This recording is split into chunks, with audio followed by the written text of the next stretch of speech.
Hello everyone, welcome back to my channel. और कैसे हैं आप सभी? उम्मीद करती हूँ आप सभी बहुत अच्छे होंगे, सेहतमंद और खुशहाल होंगे।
और मैं आई हूँ किचन में। मुझे थोड़ा बहुत अभी शाम के लिए है ना, भूख लगी थी सबको, तो थोड़ा बहुत कुछ खाने के लिए बनाना है, ऐसा जो अभी के लिए फिलिंग भी हो बट डिनर को स्किप ना करना पड़े।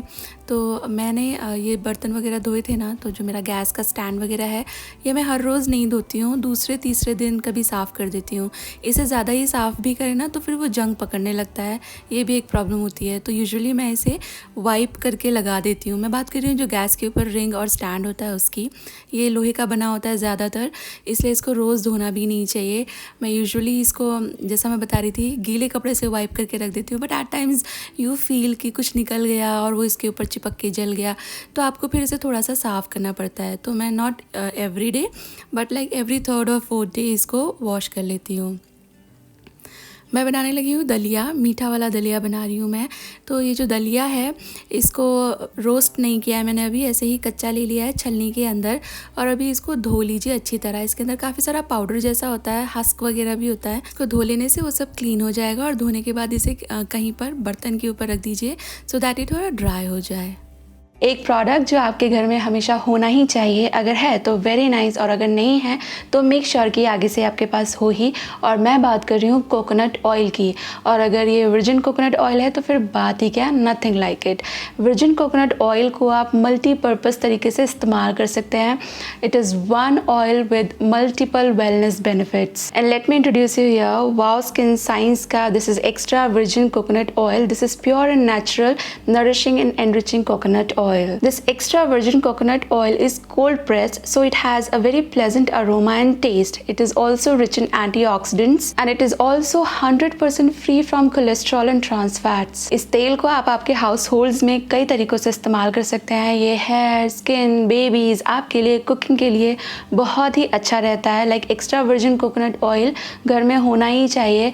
Let me tell you some of its uses. First of all, it could be easily used in cooking. Coconut oil improves mental health, improves digestion. It also boosts your immunity and ease the joint pain. Coconut oil एक excellent massage oil है। आप इससे खुद को भी massage कर सकते हो और छोटे बेबीज को भी मसाज करने के लिए कोकोनट ऑयल को रेकमेंड किया जाता है। Extra virgin coconut oil is a wonderful massage oil because it absorbs easily, it increases blood flow, it also stimulates muscles. This extra virgin coconut oil is an excellent makeup remover. It melts away your makeup like a dream. और coconut oil कितना लाभदायी है as hair oil ये तो मुझे आपको बताने की ज़रूरत नहीं है। और अभी भी बहुत सारे हाउस होल्ड में this is like first favourite. ये आपके जो बालों की रूट है उसको स्ट्रेंथन करता है। ऑल्सो डैंड्रफ एंड इची स्कैल्प पे भी coconut oil works like wonder. और आप इस एक्स्ट्रा वर्जिन कोकोनट ऑयल को आपके स्किन केयर में भी इस्तेमाल कर सकते हैं। सो मेनी एसेंशियल ऑयल्स जिनको आपको स्किन पे अप्लाई करना होता है बट आप उन्हें डायरेक्टली नहीं अप्लाई कर सकते। You need a carrier oil for them,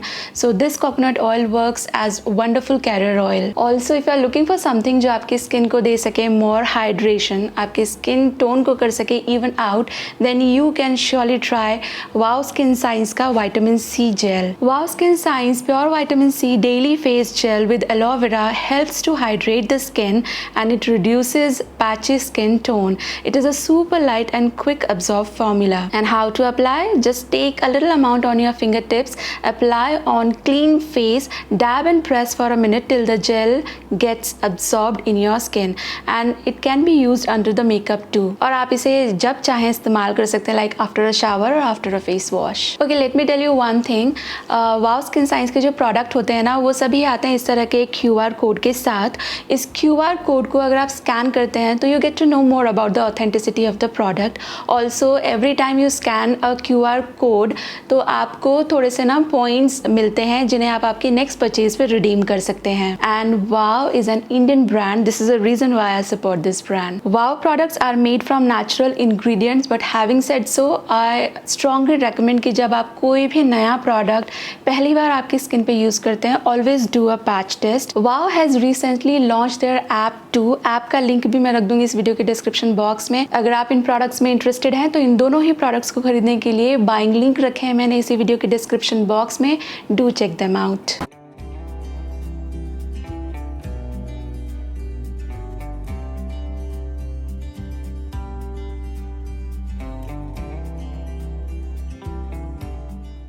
दलिया बनाने की तैयारी शुरू कर रहे हैं और ये बना रही हूँ मैं कुकर में और ये बनेगा घी में ही.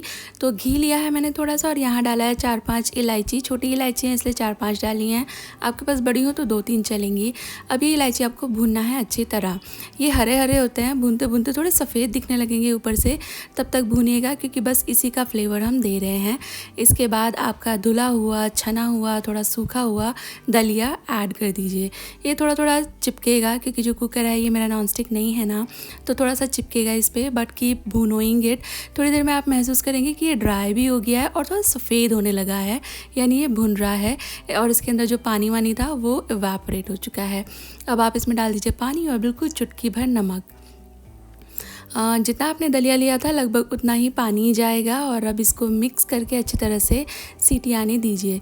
लगभग 3 सीटी तो लगा ही दीजिएगा. 4 भी लगा देते हैं तो कोई दिक्कत नहीं है. दलिया घुलता कभी भी नहीं है. बस मेक श्योर कीजिएगा कि ये अच्छी तरह से गल जाए. इसके दाने दाने नहीं अच्छे लगते, ये सॉफ्ट कुकड होना चाहिए. तो मैंने यहाँ 3-4 सीटीज़ को लगा दी है. थोड़ा सा ना हर कुकर डिफ़र करता है. कोई कुकर जल्दी जल्दी सीटी देता है, इसलिए मैं बोल रही हूँ कि आप मेक श्योर कीजिएगा 3 या 4 जितनी भी सीटी लगानी हो, बस आपका दलिया सॉफ्ट कुक हो जाए. दलिया कुक हो रहा है. मैं मेरा और शर्मा जी का चाय बना रही हूँ. प्रेशर ऑटोमेटिकली रिलीज़ हो जाएगा, उसके बाद आगे का प्रोसेस करेंगे.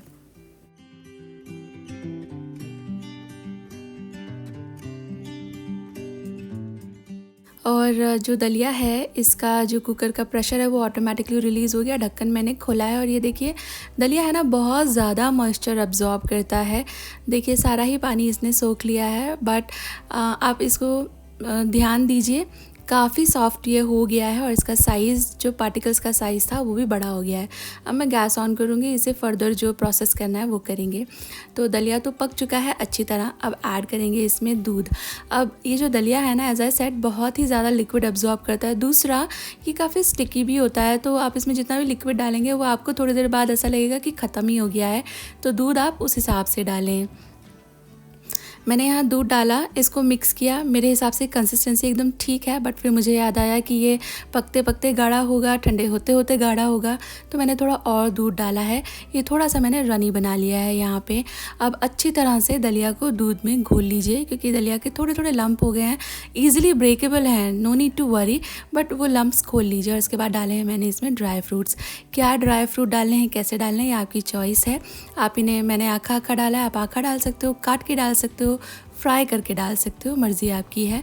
एक बार आपका दूध बॉईल ले लेना, इसके बाद फिर स्वाद के हिसाब से चीनी डालिएगा. आपको कितनी चीनी पसंद आती है उतना चीनी आप डाल सकते हो. और कुछ लोग इसमें शक्कर भी डाल देते हैं, एज इन जो गुड़ का पाउडर होता है उसे शक्कर कहा जाता है यूपी में, तो वो भी आप डाल सकते हो.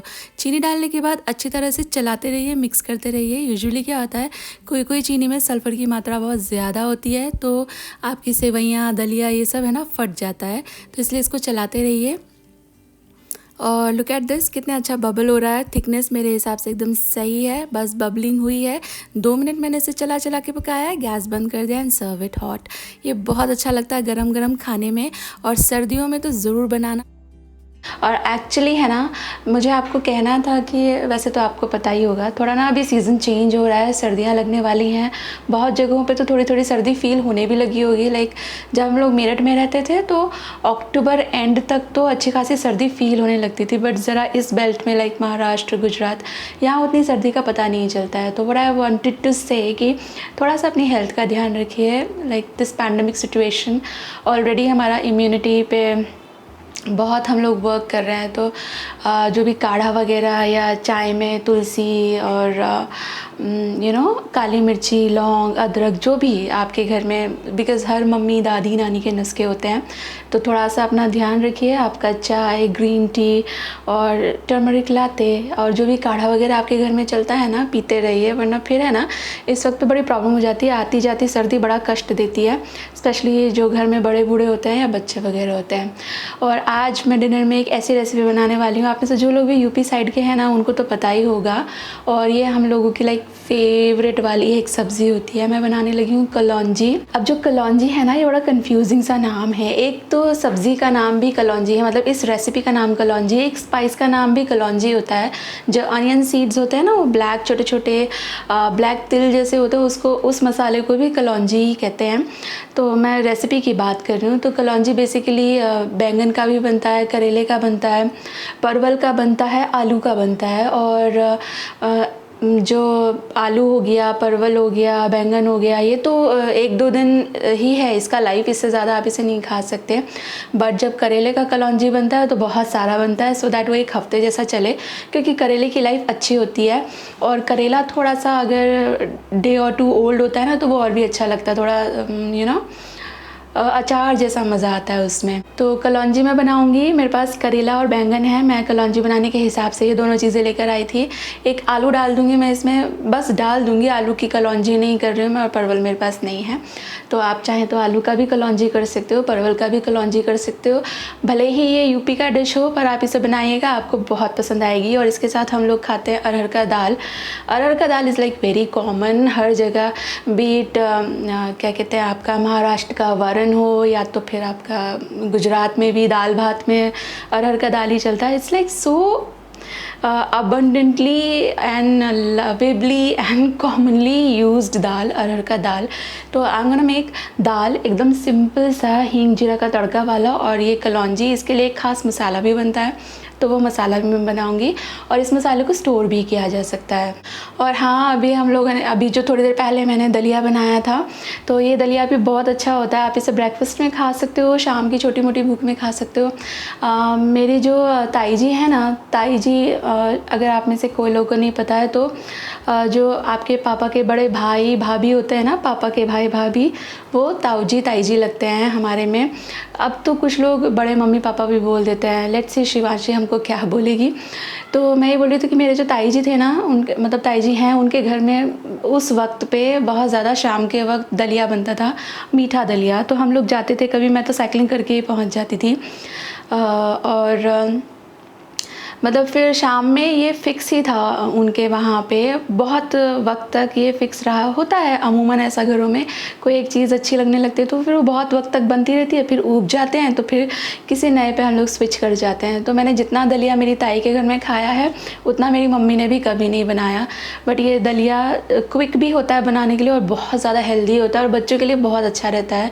जैसे बच्चे शाम में खेल कर आते हैं, पढ़कर थक जाते हैं, पढ़कर नहीं, पढ़ाई करके थक जाते हैं, तो आप छोटा मोटा रिफ़्रेशमेंट के तौर पे उन्हें ये दलिया दे सकते हो। They would love it. मीठा होता है तो उन्हें ज़्यादा पसंद आता है।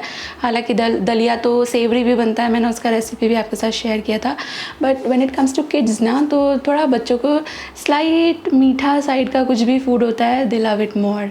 तो चलिए, मैं है ना कलौंजी बना लेती हूँ, और आप ये ज़रूर बनाना, आपको ये बहुत पसंद आएगी। ये आपकी थाली के लिए ना एक बहुत ही अप्रोप्रिएट आइटम है, and you can consume more vegetables this way. और बनाने के बहुत सारे तरीके होते हैं। देखिए, कोई भी एक यूनिवर्सल रेसिपी नहीं है जो सारी दुनिया फॉलो करती हो। हर कोई अपने टेस्ट के हिसाब से थोड़ा बहुत प्लस माइनस कर ही लेता है। तो मैं जो कलौंजी बना रही हूँ, ये एक थोड़ा स्टैंडर्ड टेस्ट है। मैं इसमें प्याज और लहसुन दोनों डाल रही हूँ। कोई लोग लहसुन स्किप करते हैं, कोई लोग प्याज स्किप कर देते हैं, कोई लोग दोनों चीज़ें डालते हैं, बट कुछ ज़्यादा कुछ कम, तो सबका अपना मर्ज़ी। इनफैक्ट कलौंजी मसाला मैं जो बनाने वाली हूँ, ये भी सब लोग अपने हिसाब से ऊपर नीचे कर लेते हैं। कुछ लोग सारी ही चीज़ों की मात्रा बराबर लेते हैं, कुछ लोग को जो चीज़ ज़्यादा पसंद है उसका क्वांटिटी ज़्यादा, और जो कम पसंद है उसकी क्वांटिटी कम, इस तरह से मसाला बना लेते हैं। तो वो लिबर्टी आपका अपना है, आप किस तरह से चीज़ें करें। I am just trying to give you a standard recipe. और यहाँ मैंने शुरू कर दी है कलौंजी की तैयारी। ये हैं कुछ बैंगन और करेले। मैंने इनको बहुत ही अच्छी तरह से धो लिया है और एक किचन टॉवल की हेल्प से सूखा भी कर लिया है। इसके ऊपर पानी नहीं होना चाहिए, इस चीज़ का ध्यान दीजिएगा। अब करेले आप देखें, मैंने काफ़ी छोटे छोटे और एकदम ही टेंडर से करेले लिए हैं। वाई? बिकॉज़ कलौंजी में इसका जो बीज होता है ना, वो फेंका नहीं जाता। इस तरह स्लिट लगा रही हूँ मैं। स्लिट भी आपको डीप लगाना है, but all the way through नहीं, मतलब करेला पूरा कट जाए बट चाकू आर पार नहीं होना चाहिए। आप जितना इसको डीप स्लिट लगाओगे उतना ही ज़्यादा आप इसमें मसाला भर पाएंगे। और जैसा मैं कह रही थी, कलौंजी में इसके जो बीज होते हैं वो निकाले नहीं जाते, कच्चे बीज होते हैं इसलिए। लेकिन अगर किसी करेले में आपको महसूस हो रहा है कि बीज कच्चे नहीं हैं, कड़े हैं, तो उन्हें डेफिनेटली रिमूव कीजिएगा। और मैं आपको ये टेल दिखा रही हूँ। कलौंजी में इस टेल का भी बड़ा महत्व रहता है। बैंगन की भी ये जो टेल है, स्टेम है, पूंछ है, जो भी आप इसे कहते हो, इसको भी रिमूव नहीं किया जाता है। ना मैंने करेले का रिमूव किया है। जिनका रिमूव्ड था ऑलरेडी उनका तो मैं कुछ कर नहीं सकती, बट जिन पर थे वो मैंने रिमूव नहीं किए। सिमिलरली बैंगन का भी मैं रिमूव नहीं कर रही हूँ। बस इसको इस तरह से छील लीजिए, जैसे इसका जो ये क्राउन जैसा है ना, इसको मैं जैसे छील रही हूँ, ऐसे छीलना है आपको। और बाद में इसमें भी स्लिट लगाएंगे। अभी नहीं लगा रही हूँ मैं, अभी मसाला बनाएंगे, अभी से स्लिट कर दूंगी तो ये काले हो जाएंगे। ये देखिए, इसका जो क्राउन है इसे मैं किस तरह छील रही हूँ, ऐसे छील कीजिए, ऐसे छील लीजिए। और इसका जो डंडी है वो काट लीजिए वहाँ तक जहाँ तक सॉफ्ट आपको लगे। पर ये जो पूंछ जैसी है ना, ये रहे तो बेहतर है। कुक करने में इजी रहता है, सर्व करने में इजी रहता है, और ट्रेडिशनली इसी तरह बनाया जाता है तो देखने में भी अच्छा लगता है। करेले बैंगन हो गए तैयार। फ़िलहाल मैं मसाला तैयार करती हूँ। और यहाँ मैंने डाला है धनिया। धनिया सबसे ज़्यादा डलता है, बहुत कम जीरा। जीरा और सौंफ लगभग बराबर डलते हैं, पर आपको अगर जीरा पसंद है तो जीरा थोड़ा ज़्यादा डालें, सौंफ ज़्यादा पसंद है तो सौंफ ज़्यादा डालें। मैंने थोड़ी सौंफ ज़्यादा डाली थी। ये है कलौंजी, और ये काफ़ी कड़वी होती है तो ये सबसे कम डलती है। थोड़ा राई और मेथी दाना भी मैंने डाला है। अब ये सारी चीज़ें आपको भूननी है तब तक जब तक इस पर थोड़ा कलर आए। देखिए, रेशो का ना आप बस ये ध्यान रखिए कि धनिया सबसे ज़्यादा होता है, उसके बाद सौंफ जीरा आप लगभग बराबर डाल लें। जो पसंद है इसमें से ज़्यादा वो ज़्यादा डाल लें, और बाकी मेथी और राई भी लगभग बराबर जाते हैं, और कलौंजी बहुत कम, क्योंकि ये काफ़ी कड़वाहट दे देती है। आपने देखा ये राइस स्प्लटर होने लगी है, बस ये इंडिकेशन है। ये मसाला और ज़्यादा नहीं भुनना, ये तैयार है। इसको कढ़ाई में से निकाल के प्लेट पे ट्रांसफ़र कीजिए। कढ़ाई गर्म है तो ये ज़्यादा ही भुन जाएगा। अब इसको थोड़ा सा ठंडा होने दीजिए। ये ठंडा हो जाएगा तो फिर हम इसको पीसेंगे। और तब तक जो मेरा दाल है मैं इसको उबाल लेती हूँ। अरहर का दाल बन रहा है बिल्कुल ही सादे तरीके से। मैं इसे सिर्फ थोड़े नमक हल्दी के साथ अभी उबाल दूँगी, और उसके बाद सिर्फ हींग जीरा का मैं इसमें छौंका लगाऊँगी।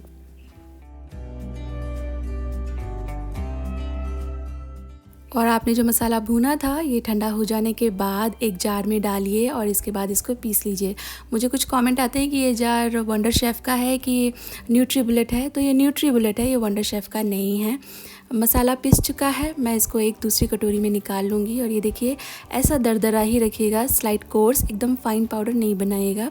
सेम जार में मैं थोड़े प्याज पीस लूँगी। इतने सारे बैंगन और करेले के लिए मैंने 3 मीडियम साइज़ के प्याज लिए हैं। आप प्याज की क्वांटिटी थोड़ी कम या ज़्यादा कर सकते हैं आपके टेस्ट के हिसाब से। और प्याज कुछ लोग ग्रेट करते हैं, कुछ लोग बिल्कुल फ़ाइन इसको चॉप कर लेते हैं। ये देखिए इतना मैं यहाँ लहसुन भी डाल रही हूँ, इसमें अदरक डालने की ज़रूरत नहीं है।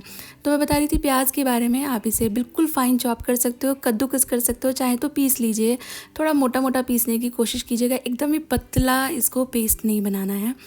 डाल रही हूँ थोड़ा हल्दी, लाल मिर्ची का पाउडर, स्वाद के हिसाब से नमक, और नमक सारा यहीं जाएगा तो जितनी सब्ज़ी है उसका ध्यान रखते हुए नमक डालिएगा। आमचूर का पाउडर, और अब कलौंजी का मसाला। 2 बड़े चम्मच भर के मैंने यहाँ कलौंजी मसाला लिया है। यही बेसिकली बेस है इसका, सब्ज़ी का नाम ही कलौंजी है ना। और यहाँ पे ना नमक का ध्यान रखिएगा, क्योंकि जो भी नमक कोशेंट है वो सिर्फ इसी मसाले के थ्रू आपकी सब्ज़ी को जाएगा। तो पूरी सब्ज़ी में कितना नमक लगेगा उस हिसाब से आप नमक यहीं पर डाल दीजिए और अच्छी तरह से मिक्स कर लीजिए। और ये मसाला आपको ऐसा तैयार करना है कि इसमें से पानी ना छूटे, इतना कलौंजी मसाला ऐड कीजिएगा। ये देखिए कैसा तैयार हो गया। पहले इसमें से थोड़ा प्याज का पानी निकल रहा था ना, मसाला ने वो पानी अब्जॉर्ब कर लिया है। इतना आप इसमें कलौंजी मसाला ऐड कीजिएगा, बाकी थोड़ा आप आपके स्वाद के हिसाब से देख लीजिएगा। इसके बाद जो हमने बैंगन तैयार करके रखे थे, इसको अब मैं स्लिट कर देती हूँ। अभी स्लिट करेंगे तो ये ऐसे ही वाइट वाइट ग्रीन ग्रीन बने रहेंगे। पहले से काट के रख देती तो काले हो जाते।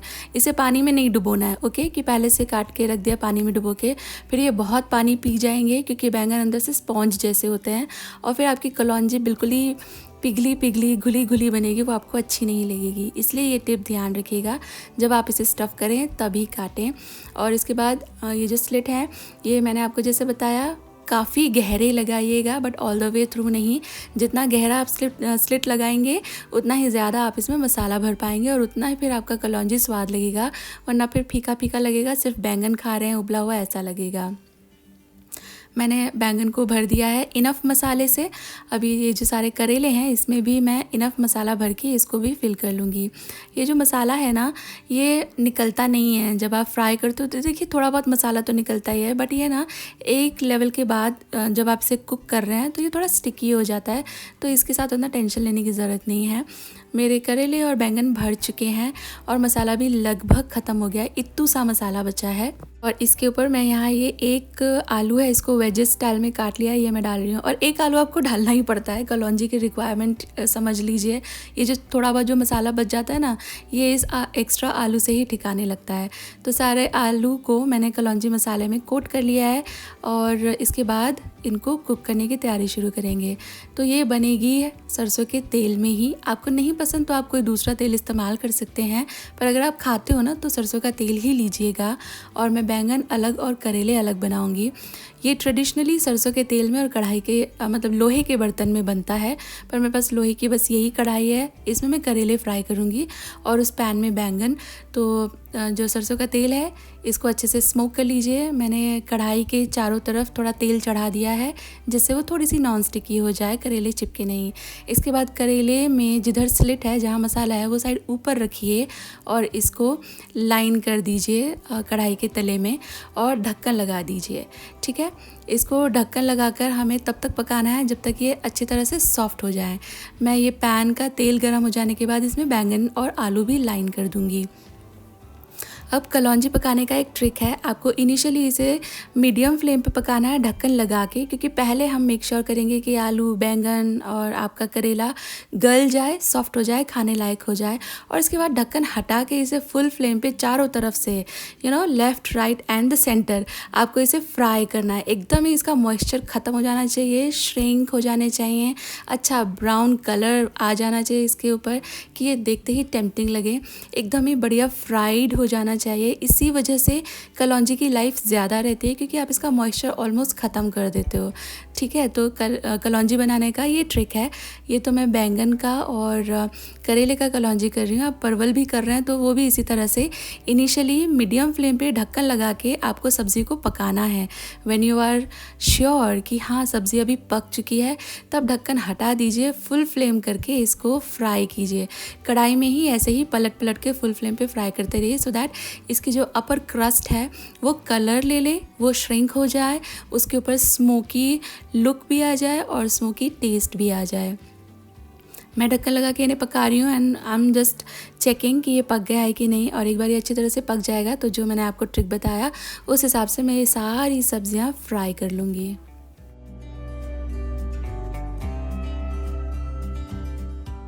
और इसमें थोड़ा सा वक्त लग सकता है आपको, बट ट्रस्ट मी, ये सारे एफ़र्ट्स वर्थ ट्राइंग हैं। जो एंड प्रोडक्ट है देखकर खाकर आपको मज़ा आ जाएगा। ये है मेरा बैंगन आलू का कलौंजी तैयार।